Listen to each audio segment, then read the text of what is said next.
प्रिय श्रोताओं, किस्से, कहानियाँ और घटनाएं हमारे जीवन को उचित मार्ग दिखाने में अति महत्वपूर्ण भूमिका निभाते हैं और हिंदी साहित्य में तेनालीराम से जुड़ी छोटी छोटी कहानियाँ हमारे जीवन में बड़ा बदलाव लाती है।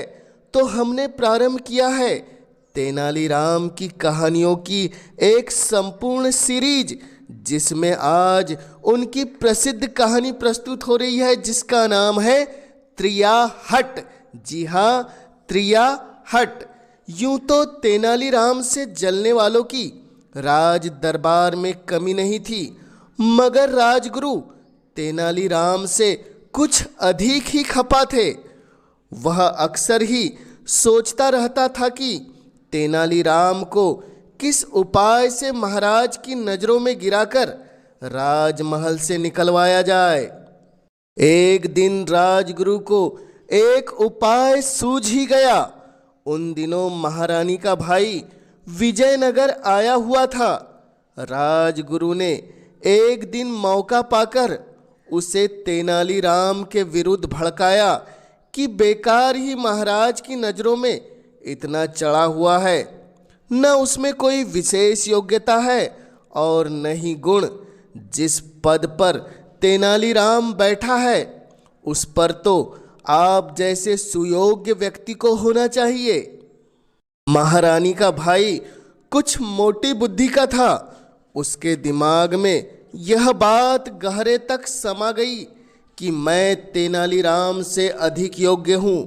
वह महारानी के पास गया और उन्हें बतलाया कि तेनालीराम वाला पद वह खुद चाहता है। उसने यह भी दावा किया कि वह तेनालीराम से अधिक योग्य है। महारानी को समझते देर नहीं लगी कि तेनालीराम के किसी शत्रु ने उसे भड़काया है। अतः उन्होंने उसे बहुत समझाया कि तेनालीराम बहुत योग्य व्यक्ति है तथा वह एक ही दिन में उस पद तक नहीं पहुंचा, बल्कि इस सम्मान को पाने के लिए उसने बड़े बड़े कार्य किए हैं। लेकिन उनका भाई जिद पर अड़ गया। बोला, चाहे कुछ भी हो, मुझे वही पद चाहिए जिस पद पर तेनालीराम विराजमान है। तेनालीराम को महल से निकालना ही होगा और यह काम केवल आप ही कर सकती है। महारानी तेनालीराम का बड़ा सम्मान करती थी, फिर भी भाई तो भाई था, उसका मान भी रखना ही था। शाम को जब महाराज महल में आए तो रानी ने सीधे सीधे उनसे मांग की कि तेनालीराम को उसके पद से हटाकर उस पर मेरे भाई को बिठाए। सुनकर महाराज को हैरानी तो बहुत हुई, मगर उन्होंने उसकी बात पर कोई विशेष ध्यान न दिया। इसी प्रकार कई दिन गुजर गए। महारानी रोज अपनी इच्छा प्रकट करती और महाराज टाल जाते। उधर उनका भाई हट पकड़े हुए बैठा था। महारानी समझ गई कि महाराज से अपनी बात मनवाना इतना आसान नहीं है। आखिर मामला तेनालीराम से संबंधित था, जो कि महाराज का विशेष कृपा पात्र था। अतः इसके लिए उन्होंने त्रिया हट करने का निर्णय लिया। दूसरे दिन जब महाराज आए तो महारानी को बिस्तर पर निश्चेत पड़े पाया। दुआ सलाम भी न की, स्वागत सत्कार की तो बात ही क्या थी। उनका यह व्यवहार महाराज को बड़ा अजीब लगा। उन्होंने पूछा, आखिर बात क्या है प्रिय? आज आसन पार्टी के लिए क्यों पड़ी हो? इसमें कोई भूल हुई क्या? रानी ने आंखों में आंसू भर लिए और बोली, मैंने आपसे कहा था कि आप तेनालीराम को निकालकर मेरे सुयोग्य भाई को उसके पद पर नियुक्त करें, मगर आपको हमारी परवाह ही कहाँ है? दिखावे का प्यार करते हैं आप हमसे। महाराज गंभीर हो गए। वह अपने साले की मूर्णता से भली भांति परिचित थे।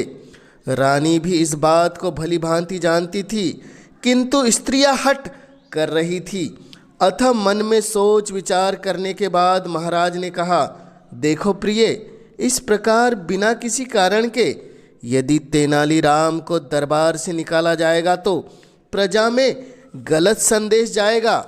उसे निकालने का कोई कारण भी तो हो। बेवजह किसी दरबारी को हम कैसे बर्खास्त कर दे?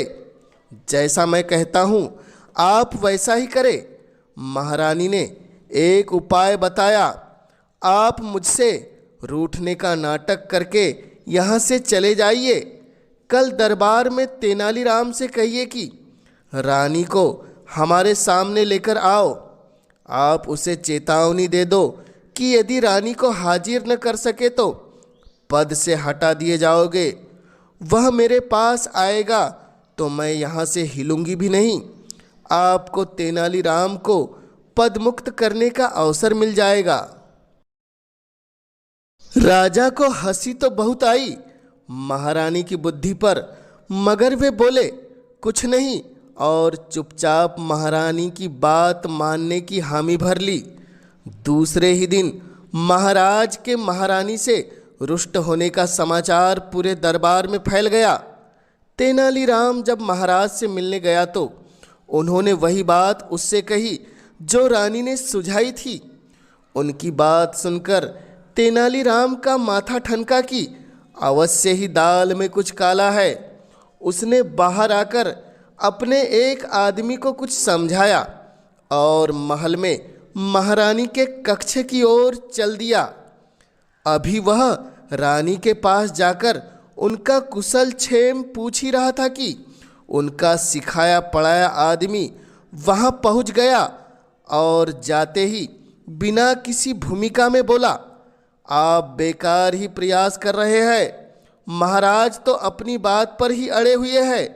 उन्होंने निश्चय कर लिया है कि वे दूसरी शादी करके ही रहेंगे। उन्होंने राजगुरु को शुभ मुहूर्त निकालने का आदेश भी दे दिया है। अब कुछ नहीं होने वाला तेनालीराम जी। ओह! तेनालीराम के मुंह से केवल इतना ही निकला। उसके चेहरे पर ऐसी गंभीरता उभर आई मानो सब कुछ बर्बाद हो गया है। ऐसा गंभीर वातावरण और वार्तालाप सुनकर महारानी का दिल धड़कने लगा।